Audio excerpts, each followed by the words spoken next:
Welcome back, everybody, to the Sonic Adventure 2 Battle Playthrough. This is part 2. We got this. So far, so good. Hey, that's Possibly the worst case of the talking over thing. found you, Faker. Faker? I think you're the fake hedgehog around here. You're comparing yourself to me? Huh? You're not even good enough to be I'll my make you fake. eat those words. That is seriously the worst. Now, this is the first Sonic boss battle. Well, I want to call it like the legit boss battle, unlike that weird mecha, which was not really that great. This is kind of silly. It's basically just a homing attack battle, pretty much. You can do a couple other things, like as I showed, you could roll under him. That works too. I believe spin dashing works too, but I was playing it a little bit safe here because, yeah, you can fall off the level and die, so I didn't really want that to happen. So I played a little conservatively. So obviously, oh, okay, that was kind of cheap. So as Shadow is showing, as well as myself, you basically just jump to block the homing attacks. You know who I am. No, I don't think he does. Okay, that's a... What is that, his shoe? Weird. Okay. I don't know if that was weird or cool or whatever. But, yeah, that weird talking over each other thing. But now we got this weird cutscene. Well, not a weird cutscene, a little cutscene. Just a little cutscene. Look at Shadow's. What is wrong with him? He's really winded. He's like... Hurry and get back here right now before the island blows up with you on it. Blows up. Oh. Uh-oh. Well. See ya. Hey! That's funny. Find alien tails. Right way. Alright.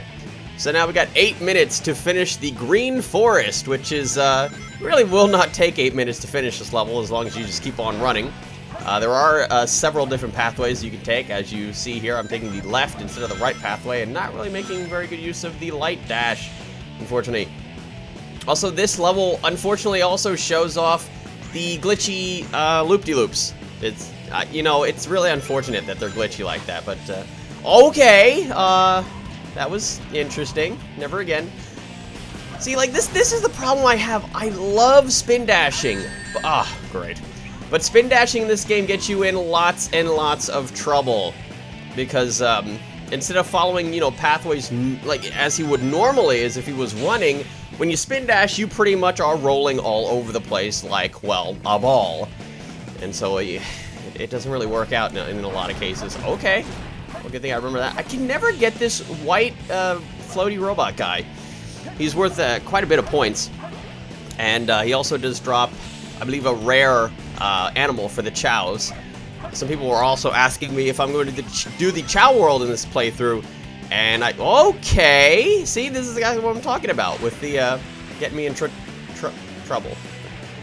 Yeah, there we go. Okay, that didn't really work out as I'd hoped.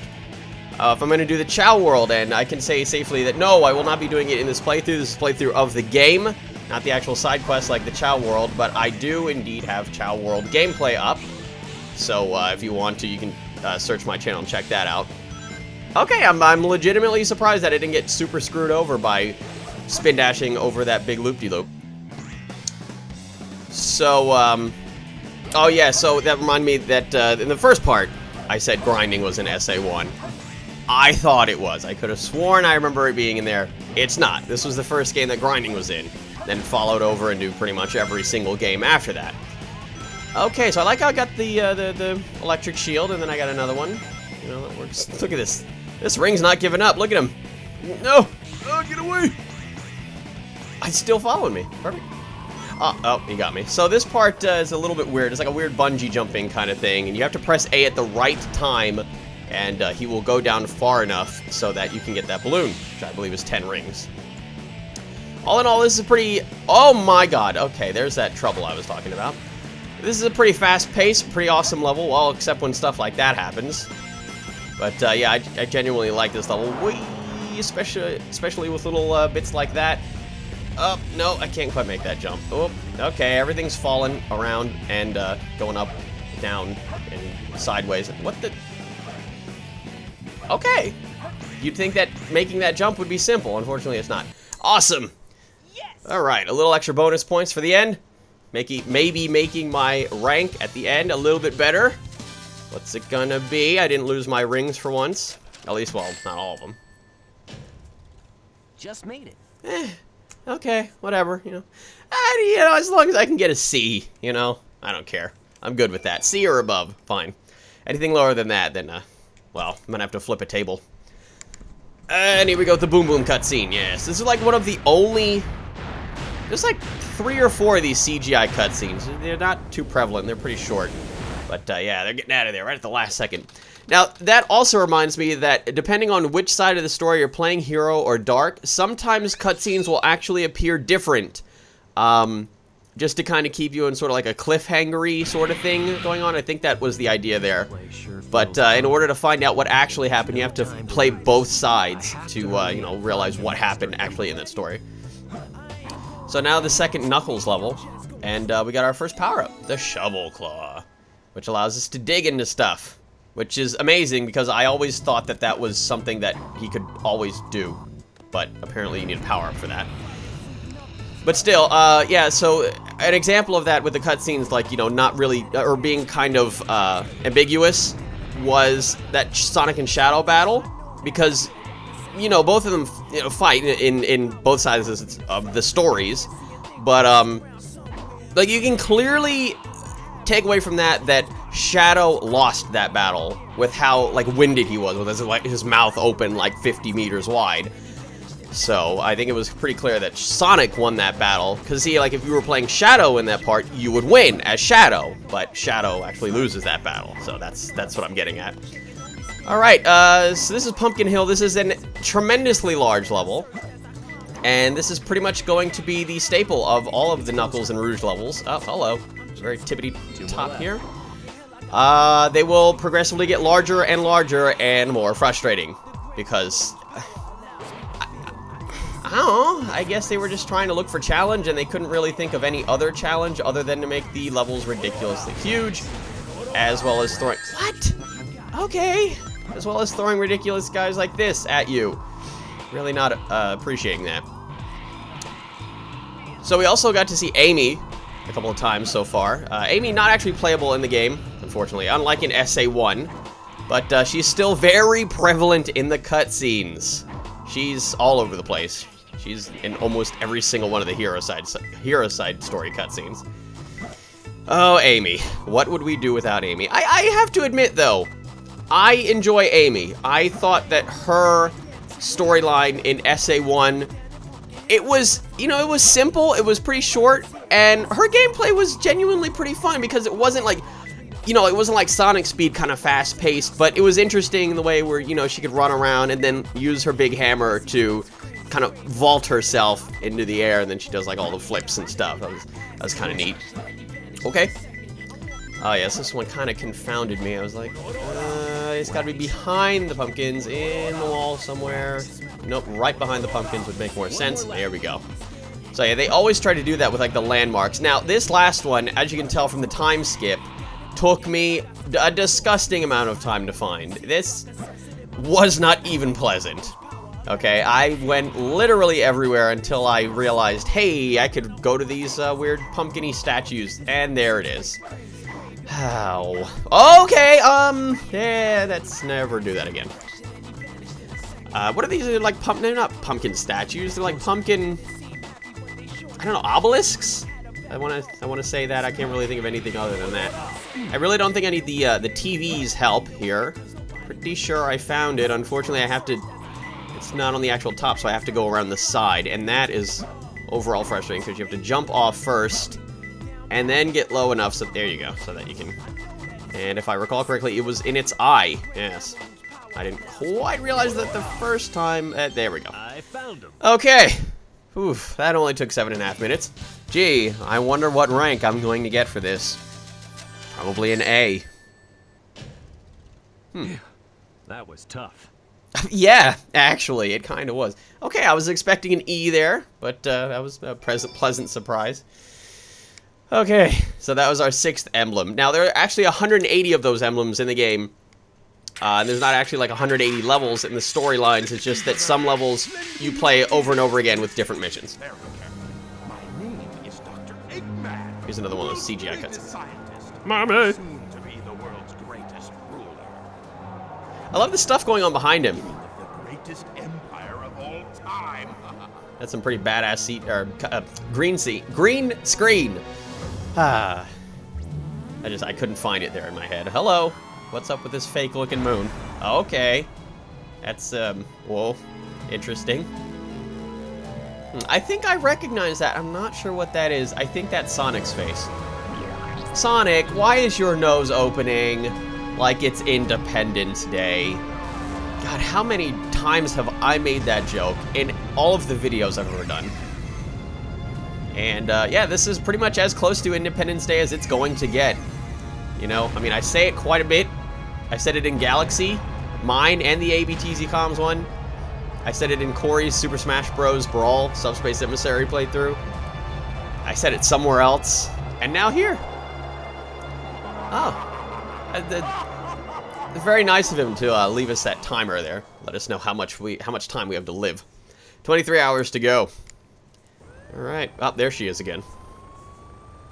Look, half of the moon is gone. No, that was just an optic illusion. Oh, that creep never gives up. But how did he manage to harness all that energy? I don't know, Tails. Got to be the Chaos Emeralds. Well, at least Sonic's figured it out, but That's the it's reason they were looking for it's him. amazing how they're not really too worried about the moon being blown up. The Chaos Emeralds are like magnets. They have the power to attract each other. I love how he just randomly pulls that out. It's like, hey, look what I've had all this time.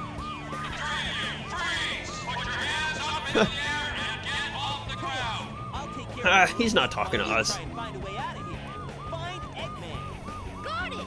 The three of you. Got it, dude. Me too. Hey, wait. All right, then. That face. Here we go with the next Tails level.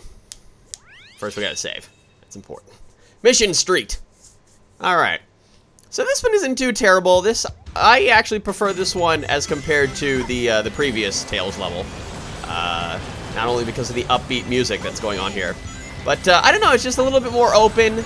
It feels a little bit more freeing, you know.